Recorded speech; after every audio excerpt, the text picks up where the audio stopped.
मंडळी, जर तुम्ही ई पीक पाहणी केली असेल आणि तुमची ई पीक पाहणी व्यवस्थितरित्या अपलोड झाली नाही तर तुम्हाला पीक विमा मिळणार नाही, पीक कर्ज मिळणार नाही।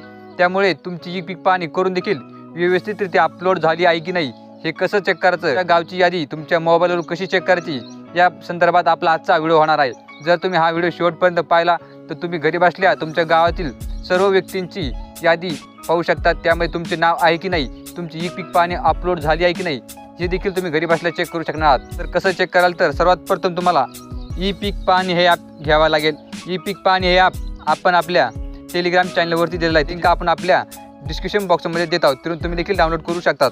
आता डाउनलोड केल्यानंतर काही तुमच्यासमोर अशा प्रकारे ऑप्शन येतील। जर तुम्ही ऑलरेडी लॉग इन केलं असेल तर तुमच्यासमोर अशा प्रकारचे ऑप्शन येतील, आणि जर तुम्ही लॉग इन नसेल केलं तर तुमच्या मोरी लॉग इन करण्यासाठी काही ऑप्शन येतील, जसे की तुमचा गट नंबर, मोबाईल नंबर टाकून तुम्ही लॉग इन करायचा आहे। लॉग इन केल्यानंतर तुमच्यासमोर अशा प्रकारे 6 ऑप्शन येतील।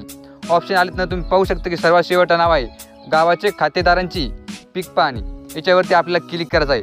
आता क्लिक केल्यानंतर तुम्ही पाहू शकता की आपल्यासमोर आपल्या गावातील जितके व्यक्ती आहेत त्या सर्वांचे नाव ओपन झालेले आहेत। आता यातील कोणत्या शेतकऱ्यांची खरीच पीक पाहणी झाली आहे, त्यांनी अपलोड व्यवस्थितरित्या झालेलं आहे हे कसं ओळखणार, तर ज्यांच्या बॅकग्राऊंड खाली, ज्यांच्या नावाच्या खाली व्हाईट कलरची पट्टी आहेत त्यांची पीक पाहणी करण्याचं अजून बाकी आहे, त्यांनी लवकरात लवकर करून घ्यायची आहे।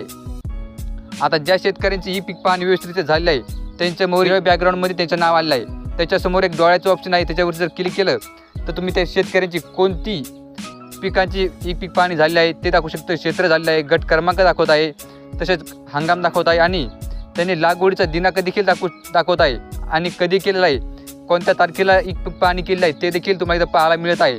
अशा प्रकारे तुम्ही देखील जर तुमची ई पीक पाहणी केली असेल आणि तुमची या यादीमध्ये नाव असेल, आणि जर तुमच्यासमोर अशा हिरव्या बॉक्समध्ये तुमचं नाव असेल तर तुम्हाला तुमची ई पीक पाहणी झालेली आहे, तुम्हाला काही करायची गरज नाही। पण ज्यांच्या बॅकग्राऊंड हे व्हाईट कलरचं आहे अशा प्रकारे त्यांनी लवकरात लवकर ई पीक पाहणी करून घेणे आता गरजेचं आहे। जर तुम्हाला ई पीक पाहणी करताना काही अडचणी आल्या तर तुम्ही आम्हाला कमेंट बॉक्समध्ये विचारू शकतात, आम्ही त्याचं नक्की तुम्हाला उत्तर कमेंटद्वारे देण्याचा प्रयत्न करू, आणि जास्त कमेंट आल्या तर आपण त्याच्या संदर्भात सविस्तर असा व्हिडिओ देखील बनवू। ई पीक पाहणी करायची शेवटची तारीख 15 सप्टेंबर आहे, त्यामुळे तुम्ही लवकरात लवकर ई पीक पाहणी करणे गरजेचे आहे। तर ही माहिती तुम्हाला कशी वाटली हे आम्हाला कमेंट करून नक्की कळवा। तसेच ही माहिती आपल्या शेतकरी बांधवांना शेअर करायला विसरू नका।